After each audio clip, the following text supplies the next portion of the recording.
Hi, everyone, and welcome back to Money Girl's Quick and Dirty Tips for a Richer Life.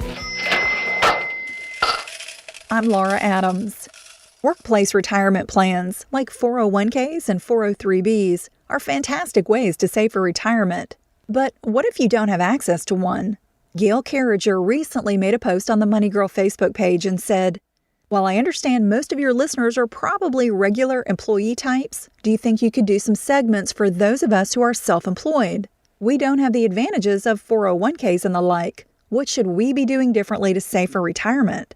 Gail, thanks for the great question. This podcast is for you. I'll tell you what options you do have to save for retirement to ensure that you have a secure financial future.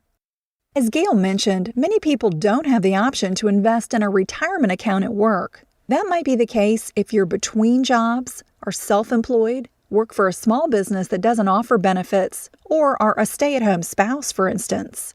Well, don't let that stop you from reaching your retirement dreams. Thankfully, there are other types of accounts that you can use to achieve your long-term financial goals. No matter your situation, just about everyone can contribute to an IRA, or individual retirement arrangement. That's why I consider it the cornerstone of retirement savings. An IRA is a personal savings plan that has nothing to do with your work. You open it, fund it, and control it yourself. The only requirement to contribute to an IRA is that you have some amount of earned income or have a spouse with earned income.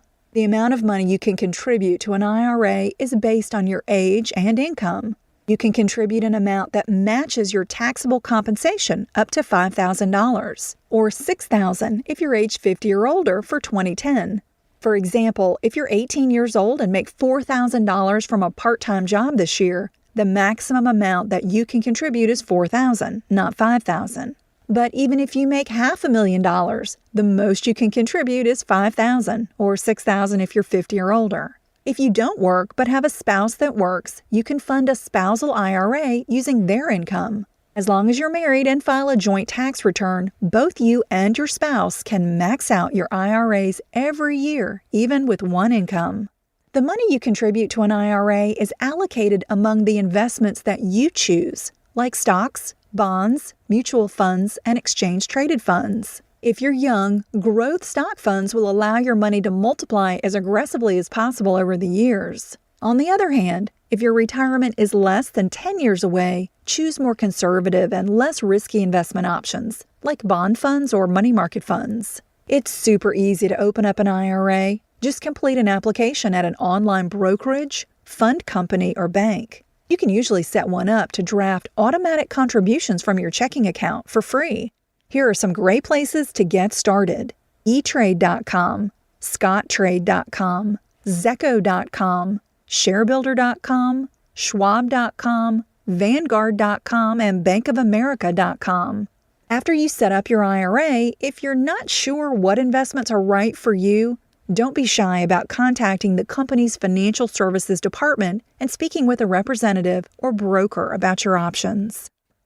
If you're self-employed or have your own company, there are even more ways to save for retirement in addition to an IRA.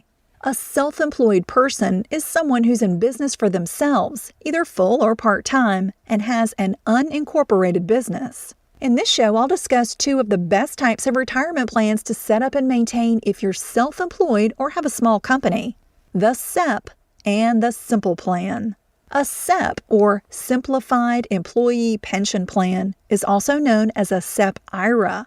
It allows employers to make pre-tax contributions to a traditional IRA for each of their eligible employees. SEPs don't allow employees to contribute. They can only be funded by employer contributions.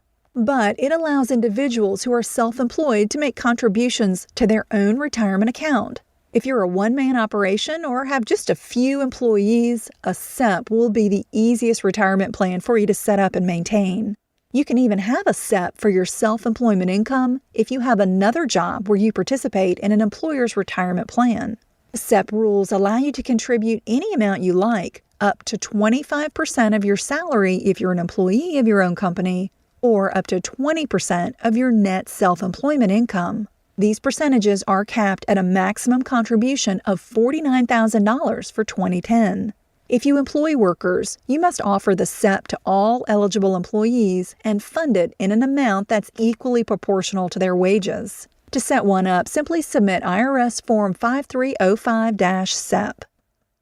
The second retirement plan that I mentioned is the SIMPLE, which stands for Savings Incentive Match Plan for Employees. It's available to the self-employed and to businesses with less than 100 employees. It can be set up as either an IRA or a 401k and is funded by both employer contributions and employee salary deferrals. For 2010, an employee can contribute up to $11,500 or up to $14,000 if they're at least 50 years old. An employer with a SIMPLE must choose to make matching contributions of at least 3% or to make non-elective contributions of 2% of each eligible employee's compensation.